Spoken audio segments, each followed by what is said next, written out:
So a couple days ago, I talked about my top 10 favorite Decepticons, and I told you guys that I would later do a top 10 Autobot list. So, yep, here I am keeping my promise on that. And as always with these top 10 lists, you have to really understand that, like, yeah, this is just my personal opinion.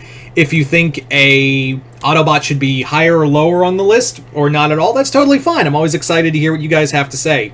I gotta be honest, also, this was a lot harder than the Decepticon one, because I was 90% good on where where those Decepticons fell. The problem is there's a lot of good Autobots out there, and a lot of them, and then there are some that are just kind of uninteresting. So it was a little hard to like nail down where do I like certain Autobots and where do those go. So yeah, I am also going to look at the list because I am going to forget. So let's get started with number 10, Cosmos. Nobody likes Cosmos. I like Cosmos. He's a Russian-speaking Autobot who's capable of deep space travel. Nobody likes him. I feel so bad for Cosmos. He's just kind of a fun. It's the same reason why I have Blitzwing on the list, is because Cosmos, whenever I see him, whenever he shows up in a story, it's like, oh, Cosmos is here! Yay! He's just kind of a fun Autobot.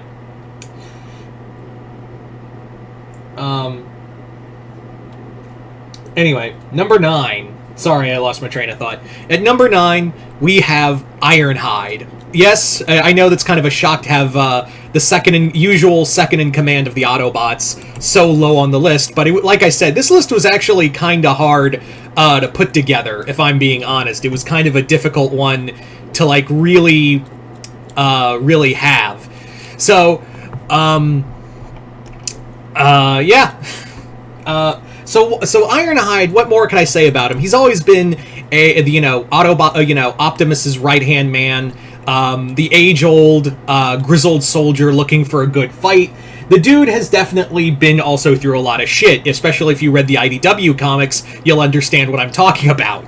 Ironhide has gone above and beyond to protect the Autobots, and he's also more than willing to, like, try to change his ways. Especially after when the war officially ended between the Autobots and Decepticons, he had a lot of change to go through himself. Ironhide has always been a steadfast, loyal Autobot to Optimus and to the Autobot cause, and he's just kind of like the Kilowog of Cybertron, if you know your Green Lantern. Next up, we come to number 8, Windblade. Windblade is arguably one of the newer Autobots who has gotten a lot of fame, and Windblade was one of the newer Autobots that was comic book exclusive, who has basically gotten enough popularity to be beyond that in, like, toy lines and even animated shows.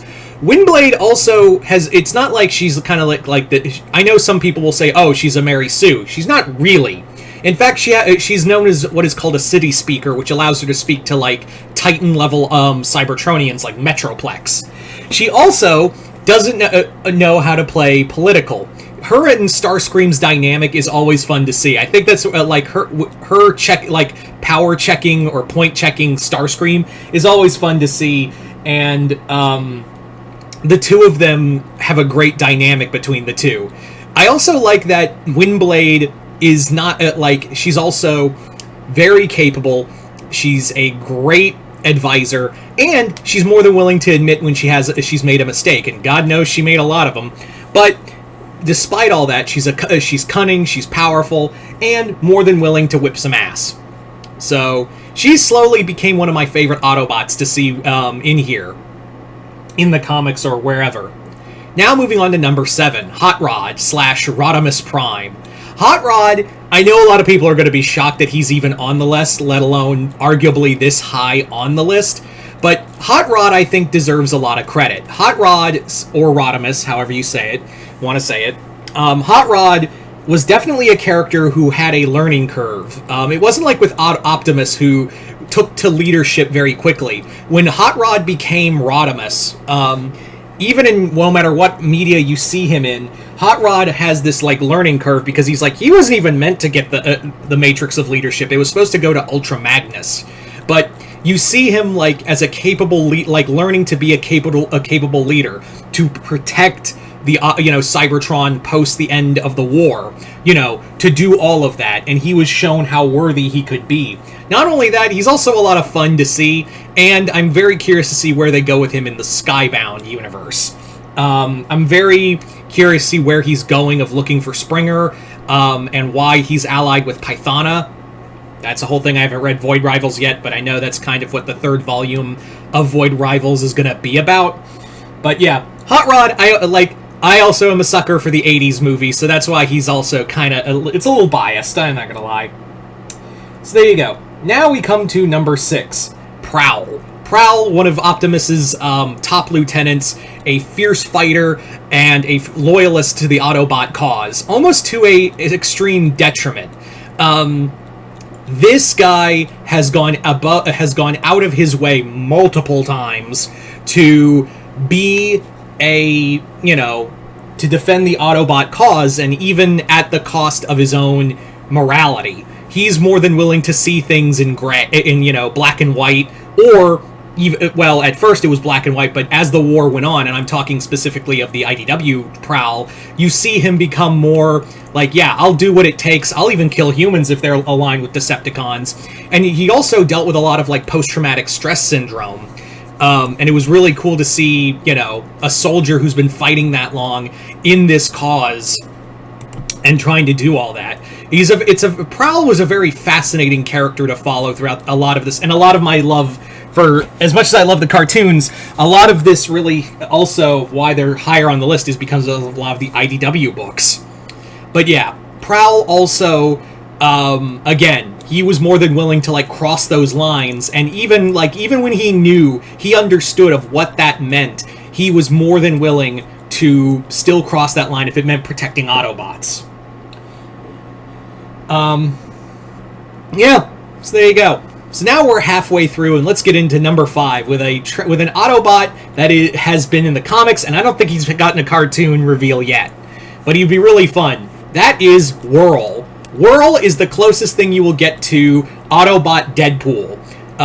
He's fun. He's insane. He's also a master weapons designer.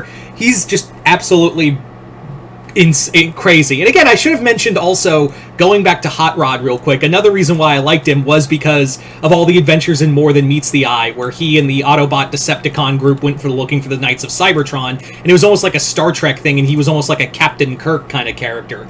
So that's why Hot Rod was also high on that list. But this also applies to Whirl, who was just kind of a nut job up until the end. And I loved his frenemy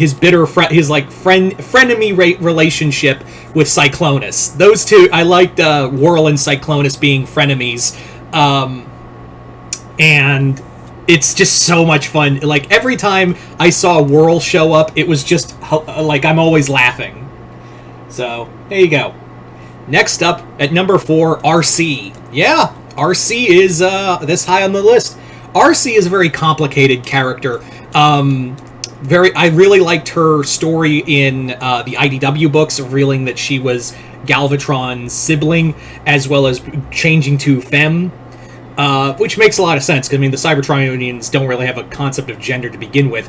But RC... Ignoring that, RC is a badass, no matter what incarnation you have. RC, in the IDW books, was a stone-cold killer, and that really applied to Transformers Prime as well, where you see her just absolutely just beat down Decepticons left and right. RC is a master soldier. She's dealt with a lot, both physically and mentally, throughout this war, and you really clearly see that it's taken a toll on her throughout the whole war. But she keeps coming back to the Autobot cause, and much like Prowl, willing to do the dirty shit to make sure Autobots and humans sleep better at night. So here we are at number 3, Wheeljack. Wheeljack is another fun Autobot he's a mad scientist who doesn't realize he's mad, but he's also fun and more than willing to lighten the situation, but he's also aware that any and all of his machinations could easily blow up everything. He's just kind of also a fun design. I really like Wheeljack's design. I also really enjoy he's just got this almost carefree attitude, but at the same time, when shit hits the fan, he is more than willing to, rock your shit no matter what. So there you go, at number 3. So at number 2, we have Optimus Prime. Yeah, I have the Autobot and Decepticon leaders coming in second place. Optimus Prime, and it was actually, I was debating to make Optimus number 1, but what more can I say about the Prime of Primes? The last Prime. The Cybertronian who has literally shouldered eons of war and, systemic racism, bringing a war that no one asked to for Earth, and battling what was essentially his brother, in a war that left both 2 planets scarred and several others in their wake. Yeah, Optimus Prime was Optimus Prime shouldered all that. Did he falter? Yeah, he admitted when he faltered, but he always stood back up and readied himself for another go-round in the fight. Again, it was very close for him being number 1. But yeah. So, who's my number 1? You can introduce him with 2 words. Me, Grimlock. So yes, Grimlock is my favorite Autobot. Why? Well, first off, he's a giant robot dinosaur who breathes fire. All your arguments are invalid at that point. But Grimlock also, it's shown in the comics and other iterations where Grimlock has this barbarian attitude, but it's kind of justified because the dude has gone through so much at the hands of Shockwave. He's also been shunned by other Autobots, and all he really knows is to be a soldier, to be a warrior, and he can't really figure out anything else to do. So he also has that he's simple and complex simultaneously. I really do enjoy that about him. Grimlock is also it's just a fun design. He's just a big dude coming to stomp your shit in. That's what I really like about him. So there you go, guys. Those are my top 10 favorite Autobots. But you guys tell me in the comments below, who are your top 10 favorite Autobots? Like I said, this is just my personal opinion, and I'm always curious to see what you have to say. But other than that, comment below, let me know. Other than that, hope you all enjoyed this. I'm Mr. Multiverse. I'll see you next time in the Multiverse.